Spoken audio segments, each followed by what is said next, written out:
నియమాలతో చేయాలి. అంతేగాని ఏదో పుణ్యం వస్తుందని ఆలయానికి వచ్చేయడం కాదు. వచ్చిన తర్వాత పద్ధతి ఉండాలండి. సాధారణంగా అప్పటి స్త్రీలకు చెప్పక్కర్లేదు, జుట్టుకు ముడి వేసుకోనిది భగవంతుడికి దండం పెట్టరాదు. అలాగని ఇప్పుడు కత్తిరింపుల జుట్లు, వేలాడేసుకున్న జుట్లు, మధ్య మధ్యలో వెనక్కి తీసుకున్నటువంటి వాళ్ళు వచ్చి శివుడికి దండం పెడతామని చెప్పి తలపెడుతూ జుట్టంతా శివుడికి తగిలేటట్టు చేస్తున్నారు. ఇది మహాపాపం.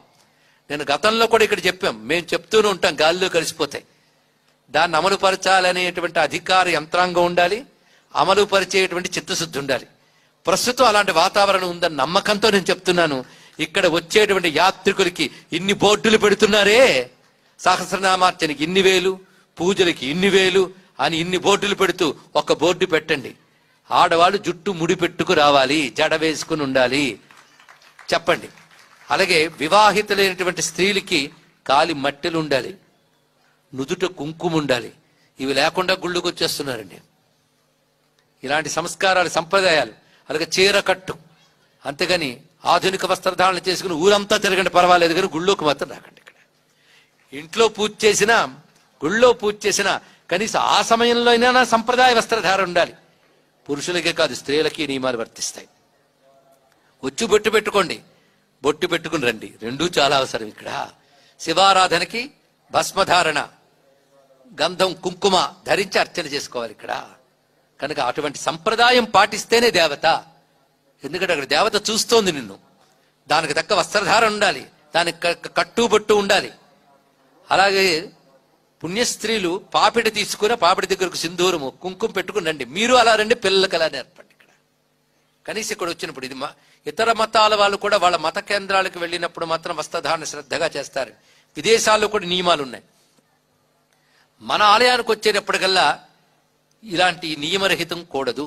అయితే ప్రజలకు శ్రద్ధ కావాలి నిజమే, కానీ వచ్చిన వాళ్ళకి నేర్పవలసిన బాధ్యత కూడా దేవాలయ నిర్వాహకులకు ఉన్నది.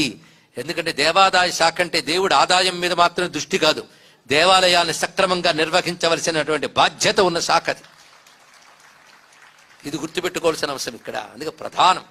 ఇటువంటి బాధ్యత స్వీకరిస్తూ అర్చకులు మొదలైన వారు కూడా దీనిలో పట్టుబడితే ఇంకా అద్భుతంగా సాధించవచ్చు. అదేవిధంగా సిబ్బంది కూడా దీనిలో సహకరించాలి. ఇటువంటి నియమాలు ఉండాలి.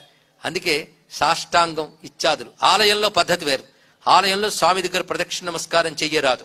కొందరు అర్చకులు ఏం చేస్తారంటే ప్రదక్షిణ నమస్కారం చేయండి అని చెప్పేస్తుంటారు.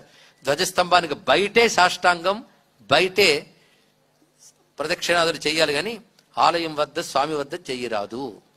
ఇళ్లల్లో అయితే ఆత్మ ప్రదక్షిణ నమస్కారం, అప్పుడు కూడా చుట్టూ తిరగడం లేదు, ఆత్మ ప్రదక్షిణ అక్కడ ఉంటుంది. కానీ ఆలయంలో ఆత్మ ప్రదక్షిణ కూడదు. ఆలయ ప్రదక్షిణ చేయవచ్చు, ఆత్మ ప్రదక్షిణ కూడదు. తెలుసుకోండి ఇక్కడ. ఎందుకంటే ఏ ఆలయాలకన్నా తెలియని తనం ఎక్కువ అవుతుంది ఇక్కడ. పైగా ఏమంటే ఏమనుకుంటారో అని భయం చేత కూడా కొందరు అర్చకులు తెలిసినా చెప్పలేకపోతున్నారు. కానీ తెలుసుకోవాల్సిన బాధ్యత ఉంది ఇక్కడ. సాష్టాంగాన్, స్త్రీలు సాష్టాంగం చేయకూడదు, అష్టాంగం చేయాలి. అంటే సపాటుగా నేల మీద స్త్రీలు పడుకోరాదు, పురుషులు పడుకోవాలి. కానీ స్త్రీకి ఇచ్చిన మర్యాద అది. మోకాళ్ల వరకే, వాళ్ళు మోకాళ్ల మీద కూర్చుని రెండు చేతులు తలపై పెట్టుకుని నమస్కరించాలి ఇక్కడ, తల వంచి, అంతే. ఈ విధంగా వారికి వాళ్ళు పంచాంగాన్ వాళ్ళు చేయాలి. దండవత్ భూమౌ ప్రణామాస్తే మదర్పితాన్ అంగీకృత్య దయాసింధో శ్రీగిరీశ్వర పాహిమాం.